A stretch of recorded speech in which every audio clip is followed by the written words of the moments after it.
Good morning. My name is Ariel Gingil, and I am a Girl Ambassador from the Girl Scouts of Northern New Jersey. Ladies, be prepared to be dazzled by a talented woman who is by far the most engaging assembly speaker I have ever had the pleasure of hearing. Please join me in welcoming Rachel Simmons, author, educator, and honorary guest.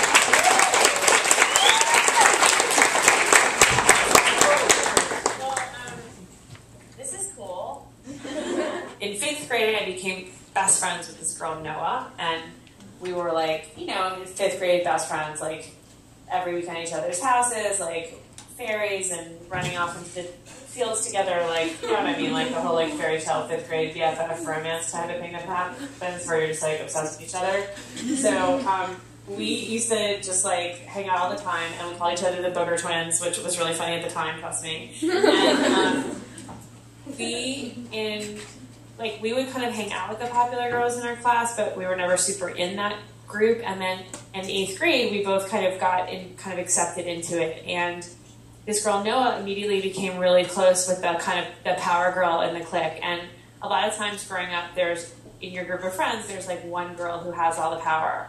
And everybody knows who it is, even if you don't talk about it, but there's like that one girl. The fact that girls aren't talking to each other is a huge, huge cause of anxiety and stress, and it really messes with our relationships. And so one thing I want to tell you is that you really, really, really want to try to find and keep the friends who are honest with you, even if what they say hurts. If they're saying it in a respectful way, like those are the relationships we have to have, and it is not healthy not to share truth in a relationship. The second thing I want to say is when your friends tell you to just get over something, and they tell you like, don't be such a drama queen, or don't be so sensitive, or chill out, or you're taking this the wrong way, or whatever, like that's a sign of disrespecting a relationship. Because when somebody tells you to just get over something, they're basically telling you that you shouldn't feel the way you feel. And your emotions are a huge part of who you are, and a healthy relationship respects your feelings. Like when you are... Okay, so I was just wondering, you compared your movie to Mean Girls or whatever. Do you feel that the movie that was based on your book actually met like your standards and all? Totally. Oh my gosh, totally. Yeah, I loved Odd Girl Out because when the producers came to me about making it into a movie, I said that the only way that I would actually allow it to be made into a film is if it was not made into a comedy. That was my rule, right? So they followed that, and I was involved with the script writing, and I saw what they were doing, and I was really closely involved because if you read Odd Girl Out, my first book, you'll see, in other words, long before my book was made into a movie, I'm writing in Odd Girl Out about the fact that it really bothers me that all these movies are comedies. So when we talk about media literacy, and this is a good note to end on, you guys, when we talk about media literacy, you don't just want to be looking at the messages that are being sent, you also want to look at the genres that are being used. So the question here is, why is the genre of comedy used to describe or to illustrate stories about something that you and I both know or all know is really painful? What I'd like you to remember is that life is a journey, and we continue to grow as girls and young women every day.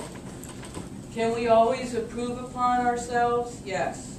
Do we always like everything that we feel about ourselves when we look in the mirror? Sometimes, sometimes not. And when you think about Girl Scouting, there's over 10 million Girl Scouts in the world. And what if all women and all girls supported one another? Think of the power that girls and women could have.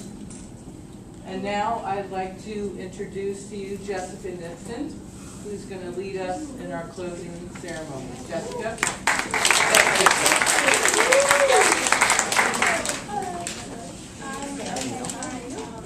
Attention Girl Scouts, attention color guard.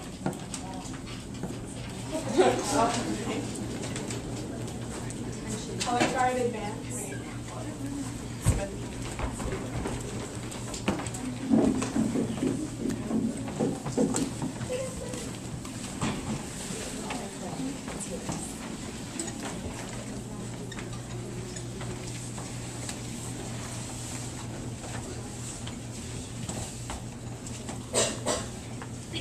Color guard, retire the flags.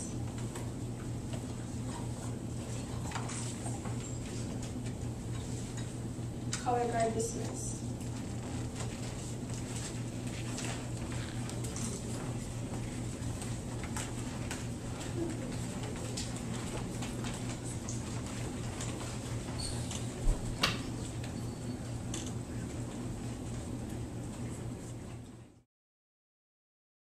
On this postcard, we want you to write something that you want to do, okay? A take action plan. Okay, what you're going to do at home to maybe get other people thinking about what you've learned this week, okay? And we want you to fill it out, and don't forget to put your address on it, okay? And what we're going to do is send it to you, all right? In a couple of weeks, we're going to send it to you and remind you and see if you've done it. Okay, is everybody